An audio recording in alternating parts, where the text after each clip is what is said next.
আরও ৩ ইসরায়েলি জিম্মিকে মুক্তি দিল হামাস। বিনিময়ে ১৮৩ ফিলিস্তিনিকে ছাড়ল তেল আবিব। গাজার বাস্তুচ্যুতদের ঠাঁই দিতে ট্রাম্পের প্রস্তাবে মিশরের প্রতিবাদ। ইসরায়েল যুক্তরাষ্ট্রকে কড়া বার্তা। ইরানের পারমাণবিক স্থাপনায় হামলা হলে সর্বাত্মক যুদ্ধের হুঁশিয়ারি। তেহরানের কাছ থেকে অর্থ সহায়তার অভিযোগ অস্বীকার হিজবুল্লাহর। চীন সহ ৩ দেশের ওপর যুক্তরাষ্ট্রের শুল্ক আরোপ কার্যকর, কড়া জবাব দিতে চায় কানাডা। হুঁশিয়ারি ট্রুডোর। ট্রাম্পের সিদ্ধান্ত পরিবর্তনের অপেক্ষায় মেক্সিকো।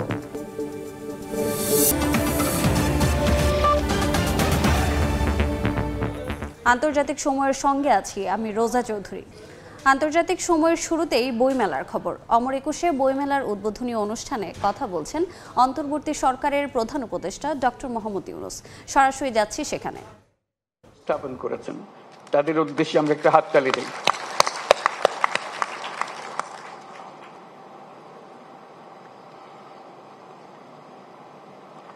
বাংলা একাডেমি আয়োজিত বইমেলা আমাদের জাতীয় জীবনের এক অবিচ্ছেদ্য অংশে পরিণত হয়েছে। ক্রমে ক্রমে এর গুণগত আয়োজনগত বিবর্তন হতেই থাকবে। বইমেলায় হাজির করার জন্য লেখক লেখিকারা সারা বছর প্রস্তুতি নিতে থাকেন যথাসময়ে নিজ নিজ বই সমাপ্ত করার জন্য। প্রকাশকরা অনেক আয়োজন করেন নিজেদের বইগুলো যথাসময়ে হাজির করার জন্য, গুণগত প্রতিযোগিতা সৃষ্টি করার জন্য এবং আগ্রহ বাড়ানোর জন্য। প্রতি বছর বিষয়ভিত্তিক সেরা লেখক স্বীকৃতির আয়োজন করলে লেখকরা এই স্বীকৃতি পাওয়ার জন্য এবং সেরা লেখকরা সেরা প্রকাশক পাওয়ার জন্য অনেক সহায়ক হবে। আমি এই প্রস্তাব দিচ্ছি।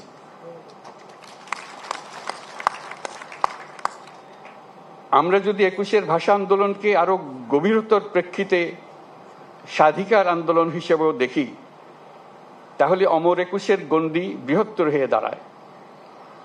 তখন আমরা ভিন্ন প্রতিষ্ঠানের মাধ্যমে কিশোর কিশোরী, তরুণ তরুণীদের তাদের সৃজনশীলতার জন্য স্বীকৃতি দিতে পারি, নতুন উদ্যোক্তা হওয়ার জন্য স্বীকৃতি দিতে পারি।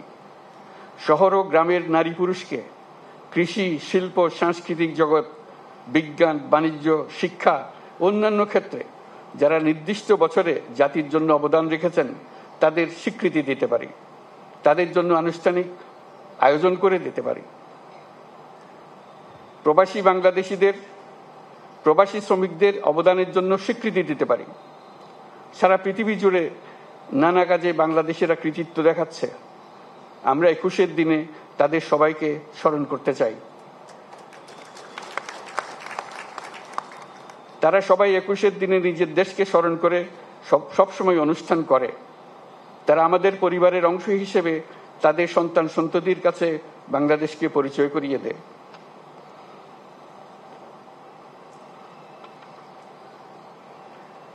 আমার সব কথা আপনাদের গ্রহণ করতে হবে এমন চিন্তা করি না, তবে নিজের বলার সুযোগ যখন পেয়েছি তখন বলে রাখলাম। বাংলা একাডেমিকে ধন্যবাদ। আপনাদের উপস্থিত সবাইকে শুভেচ্ছা জানাচ্ছি। এর সঙ্গে ২১শে বইমেলা ২০২৫-এর শুভ উদ্বোধন ঘোষণা করছি।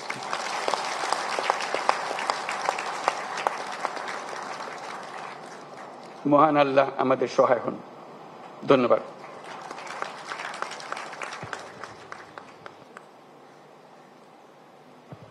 সমবেত সুধীজন, সরাসরি যুক্ত ছিলাম অমর একুশে গ্রন্থমেলায়। ফিরছি আন্তর্জাতিক খবরে। গাজায় যুদ্ধবিরতির চুক্তির অংশ হিসেবে আজ আরও ৩ জিম্মিকে মুক্তি দিয়েছে হামাস। বিনিময়ে ১৮৩ ফিলিস্তিনি বন্দীকে ছেড়ে দিয়েছে ইসরায়েল। অবরুদ্ধ উপত্যকার বাস্তুচ্যুতদের মিশর ও জর্ডানে আশ্রয় দেওয়ার প্রস্তাব জানিয়েছেন মার্কিন প্রেসিডেন্ট। গাজাবাসীর প্রতি সহমর্মিতা থাকলেও ট্রাম্পের পরিকল্পনার কড়া প্রতিবাদ জানিয়েছেন দেশটির বাসিন্দারা। যুদ্ধবিরতির চুক্তি মেনে চতুর্থ দফায় বন্দি বিনিময় করছে হামাস ও ইসরায়েল। স্থানীয় সময় শনিবার প্রথমে গাজার খান ইউনিসে ইসরায়েলি বংশোদ্ভূত ফরাসি নাগরিক অফের কালডেরন ও ইসরায়েলি নাগরিক ইয়ারদেন বিবাসকে মুক্তি দেয় ফিলিস্তিনের স্বাধীনতাকামী সংগঠনটি। এরপর গাজা সিটিতে ইসরায়েলি বংশোদ্ভূত মার্কিন নাগরিক কেইথ সিজলকে মুক্তি দেওয়া হয়। ৩ জিম্মিকে রেড ক্রসের কাছে হস্তান্তর করে হামাস। চুক্তি অনুযায়ী অফরা কারাগার থেকে ১৮৩ ফিলিস্তিনি বন্দীকে ছাড়বে তেল আবিব। চুক্তি অনুযায়ী অফরা কারাগার থেকে ১৮৩ ফিলিস্তিনি ফিলিস্তিনি বন্দীকে ছেড়েছে তেল আবিব। বন্দি বিনিময়ের বাইরে ইসরায়েলি বাহিনীর হামলায় গাজায় আহত বেশ কয়েকজন ফিলিস্তিনি মিশরে চিকিৎসা নিতে যাওয়ার অপেক্ষায় রয়েছেন। তেল আবিব সবুজ সংকেত দিলেই তাদের রাফা ক্রসিং দিয়ে দেশটিতে পাঠানো হবে বলে জানা গেছে। এর আগে গত বছর মে মাসে রাফা ক্রসিং বন্ধ করে দেয় নেতানিয়াহু বাহিনী। এদিকে বাস্তুচ্যুত ফিলিস্তিনিদের মিশর ও জর্ডানে আশ্রয় দেওয়ার প্রস্তাব জানিয়েছেন মার্কিন প্রেসিডেন্ট ডোনাল্ড ট্রাম্প, যদিও তার এই প্রস্তাব মানতে নারাজ দেশ দুটি। শুক্রবার রাফা সীমান্তে জড়ো হয়ে এই প্রস্তাবের তীব্র প্রতিবাদ জানান মিশরীয়রা। তাদের দাবি, গাজাবাসীর প্রতি তাদের পূর্ণ সহমর্মিতা রয়েছে, তাই বলে জোরপূর্বক শরণার্থীদের আশ্রয় দেওয়ার পক্ষে নন তারা। এমনকি এই পদক্ষেপকে অন্যায় বলে আখ্যা দেন মিশরীয়রা, যদিও এই যুদ্ধবিরতির চুক্তির সাফল্যের পুরো কৃতিত্বই ট্রাম্পকে দিচ্ছেন ইসরায়েলি জিম্মিদের স্বজনরা। মৌসুমী সাথী, সময় সংবাদ। গাজা উপত্যকায় ইসরায়েলের দীর্ঘ 15 মাসের ধ্বংসযজ্ঞের প্রভাবে শিশুদের মানসিক স্বাস্থ্য নিয়ে উদ্বেগ প্রকাশ করেছে জাতিসংঘ শিশু তহবিল ইউনিসেফ। যুদ্ধবিরতি কার্যকর হলেও শিশুদের মানসিক ও শারীরিক অবস্থা এখনও নাজুক রয়েছে বলে জানিয়েছে সংস্থাটি। গাজায় মানবিক সহায়তা বাড়ানোর পাশাপাশি শিশুদের জন্য প্রয়োজনীয় মানসিক স্বাস্থ্যসেবা নিশ্চিত করার জন্য আন্তর্জাতিক সম্প্রদায়ের প্রতি আহ্বান জানিয়েছেন ইউনিসেফ। দীর্ঘদিন ধরে চলা সংঘাতের কারণে গাজার শিশুরা গভীর মানসিক বিপর্যয়ের মধ্যে রয়েছে। অনেক শিশু তাদের প্রিয়জনকে হারিয়েছে প্রিয় বাড়িঘর, শারীরিক ও মানসিকভাবে চরম ক্ষতিগ্রস্ত হয়েছেন। যুদ্ধবিরতির পর স্বস্তির আশা করলেও বাস্তবতা তাদের জন্য কঠিন হয়ে পড়েছে। ধ্বংসস্তূপে পরিণত হওয়া নিজেদের বাড়ি ফিরে মানসিকভাবে আরও ভেঙে পড়েছে তারা।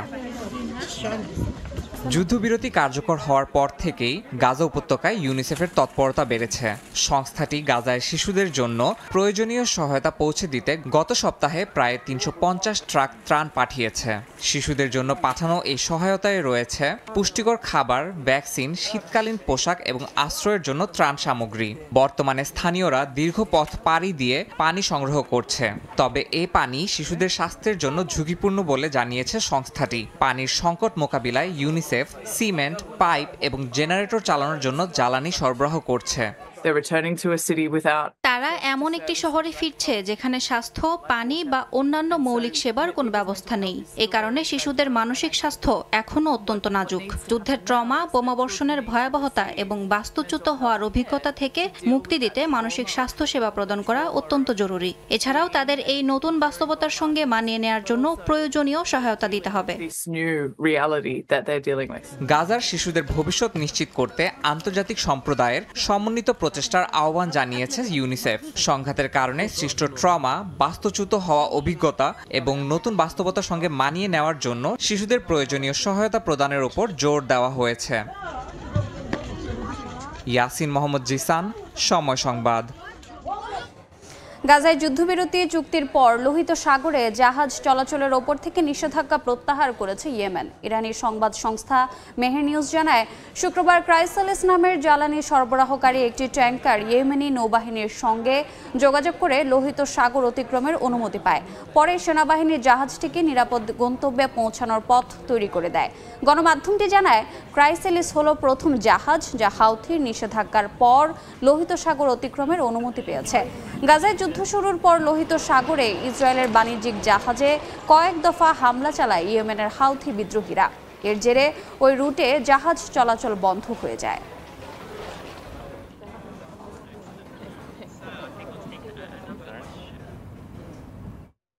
ইরানের পারমাণবিক স্থাপনায় ইসরায়েল বা যুক্তরাষ্ট্র কোনো ধরনের হামলা চালালে সর্বাত্মক যুদ্ধের হুঁশিয়ারি দিয়েছে তেহরান।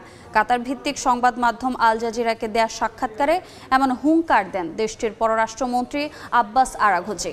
ইরানের পারমাণবিক স্থাপনায় সামরিক হামলা চালালে যুক্তরাষ্ট্রের সবচেয়ে বড় ঐতিহাসিক ভুল হবে বলেও সতর্ক করেন তিনি।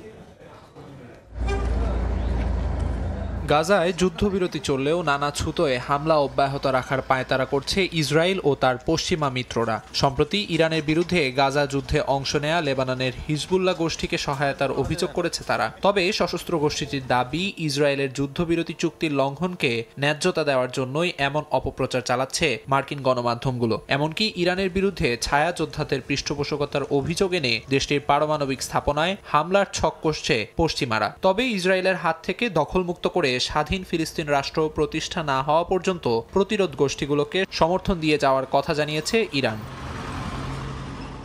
এর মধ্যেই সম্প্রতি কাতার সফর করেন ইরানের পররাষ্ট্রমন্ত্রী আব্বাস আরাঘচি। দোহায় আঞ্চলিক নানা ইস্যু নিয়ে আলোচনা করতে দেশটির প্রধানমন্ত্রী এবং পররাষ্ট্রমন্ত্রীর সঙ্গে সাক্ষাৎ করেন তিনি। এছাড়া কাতার সফরকালে সংবাদ মাধ্যম আল জাজিরাকে সাক্ষাৎকার দেন আরাঘচি। এ সময় গাজায় যুদ্ধবিরতি চুক্তি বাস্তবায়নের জন্য কাতারের মধ্যস্থতার প্রশংসা করেন তিনি। পাশাপাশি অন্যান্য সমস্যা সমাধানেরও আশাবাদ ব্যক্ত করেন পররাষ্ট্রমন্ত্রী।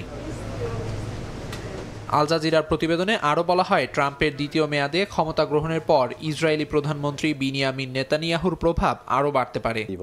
তবে আরাঘচি বলেন, এমনটা হলে তা হবে যুক্তরাষ্ট্রের ইতিহাসে সবচেয়ে বড় ভুল। ইরান যে কোনো হামলার তাৎক্ষণিক জবাব দিতে প্রস্তুত বলে জানান তিনি। পারমাণবিক স্থাপনায় হামলা হলে সর্বাত্মক যুদ্ধের হুঁশিয়ারিও দেন ইরানের এই পররাষ্ট্রমন্ত্রী।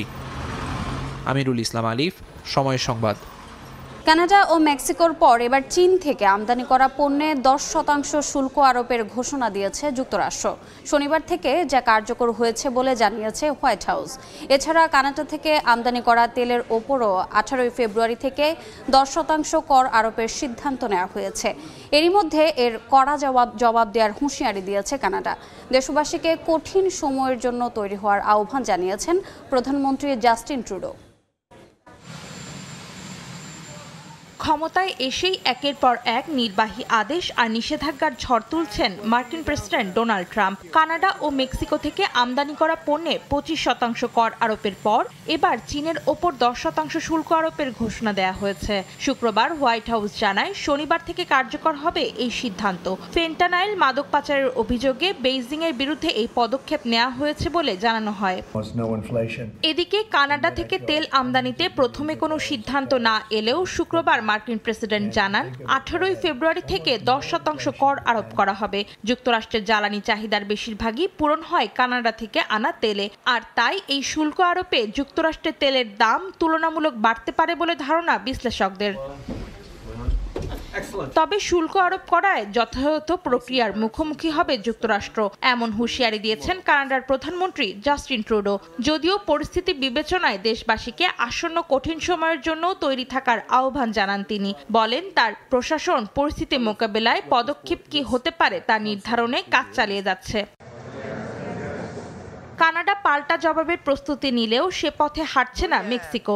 দেশটির প্রেসিডেন্ট ক্লডিয়া শিনবম জানান, যুক্তরাষ্ট্র সিদ্ধান্ত পরিবর্তন করবে কিনা সে পর্যন্ত অপেক্ষা করবেন তিনি। এ নিয়ে আলোচনাও চলছে।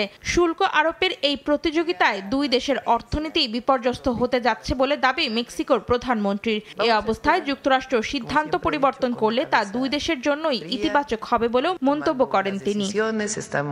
অন্তরা সেন, সময় সংবাদ।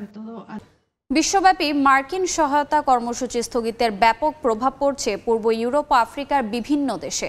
চাপের মুখে পড়েছে তাদের অর্থনীতি। গণমাধ্যমের খবর, এরই মধ্যে চাকরি হারিয়েছেন অনেকে। প্রাণঘাতী রোগে আক্রান্তদের চিকিৎসার বিষয়ে উদ্বেগ জানিয়েছেন বিভিন্ন স্বেচ্ছাসেবী সংগঠন। চলতি সপ্তাহে বিশ্বব্যাপী মার্কিন সহায়তা কর্মসূচি স্থগিতের অংশ হিসেবে দরিদ্র দেশগুলোতে জীবন রক্ষাকারী ওষুধের সরবরাহ বন্ধ করে যুক্তরাষ্ট্র। ইউএসএইডের কর্মকর্তা কর্মচারীদের প্রতি নির্দেশনা দেওয়া হয় তাৎক্ষণিকভাবে কার্যক্রম স্থগিতের। পাশাপাশি যুক্তরাষ্ট্র যেসব দেশে সহায়তা করত সেগুলো পর্যবেক্ষণেরও সিদ্ধান্ত নেয় ট্রাম্প প্রশাসন। মার্কিন প্রশাসনের এমন পদক্ষেপে পূর্ব ইউরোপের বিভিন্ন দেশে মানবিক সংস্থায় কর্মরত বহু মানুষ তাদের চাকরি হারাচ্ছেন বলে জানিয়েছে বিভিন্ন গণমাধ্যম। এর প্রভাব পড়ছে সংশ্লিষ্ট দেশগুলোর অর্থনীতির ওপরও। এটি আমাদের দেশের জন্য একটি ক্রান্তিকাল। এই তহবিল দিয়ে মলদোভার অনেক এলাকার উন্নতি হয়েছে। দেশটির উত্তর থেকে দক্ষিণে ভ্রমণ করলে দেখা যাবে ইউরোপীয় বা যুক্তরাষ্ট্রের সহায়তায় অন্তত একটি সংস্কারের রাস্তা রয়েছে। ইউএসএইডের সঙ্গে কাজ করতাম আমরা, যা হঠাৎ করে স্থগিত করা হয়েছে। অবিলম্বে প্রেসিডেন্ট ট্রাম্পের সিদ্ধান্ত কার্যকরের নির্দেশ দেওয়া হয়েছে। এর আগে বৃহস্পতিবার ট্রাম্প প্রশাসনের এই সিদ্ধান্তের সাফাই গান যুক্তরাষ্ট্রের পররাষ্ট্রমন্ত্রী মার্কো রুবিও। বলেন, মার্কিন প্রশাসন কোনো দাতব্য সংস্থা নয়। এদিকে সহায়তাকারী সংস্থাগুলো উদ্বেগ প্রকাশ করে বলছে, দরিদ্র দেশগুলোতে তহবিল স্থগিত করায় অপুষ্টিতে ভুগছে এমন শিশুরা চিকিৎসা থেকে বঞ্চিত হবে। প্রাণঘাতী রোগে আক্রান্ত ব্যক্তিরা পাবেন না প্রয়োজনীয় প্রয়োজনীয় সেবা। আমার মনে হয় বিষয়টি পরিষ্কার করা উচিত।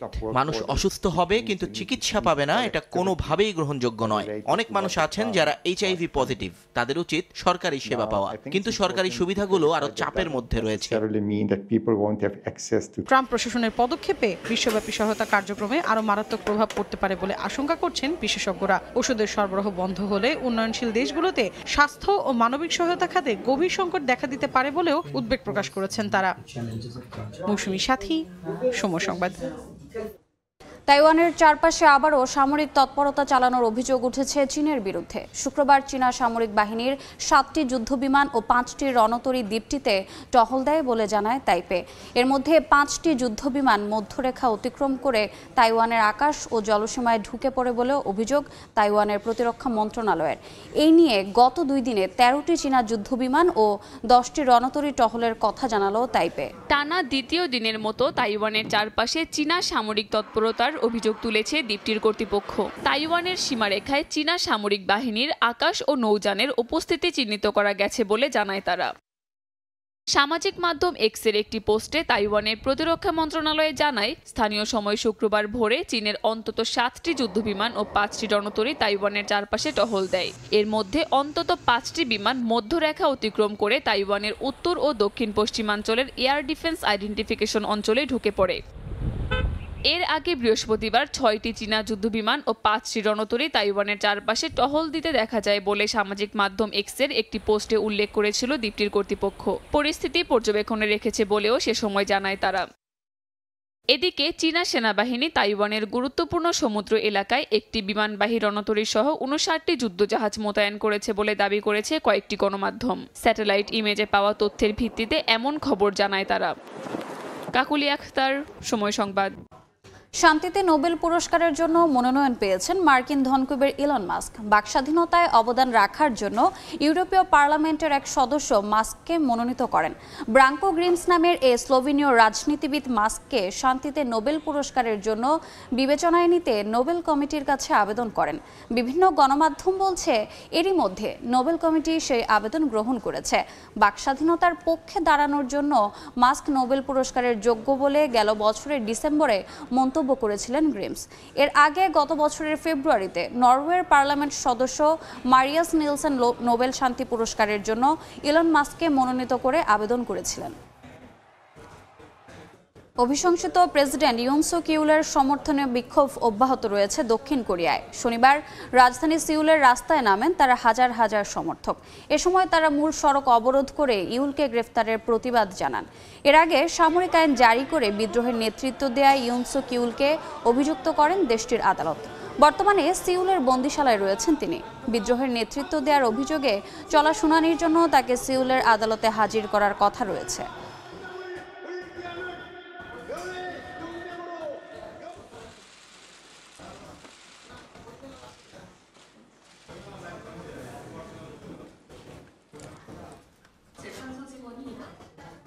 আন্তর্জাতিক সময়ের শীর্ষ সংবাদগুলো জানিয়ে দিচ্ছে আরেকবার।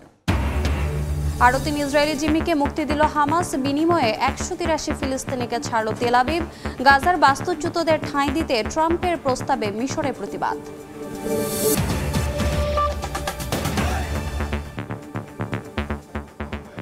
এ ছিল আন্তর্জাতিক সময়ে। সঙ্গে থাকুন সময়ের।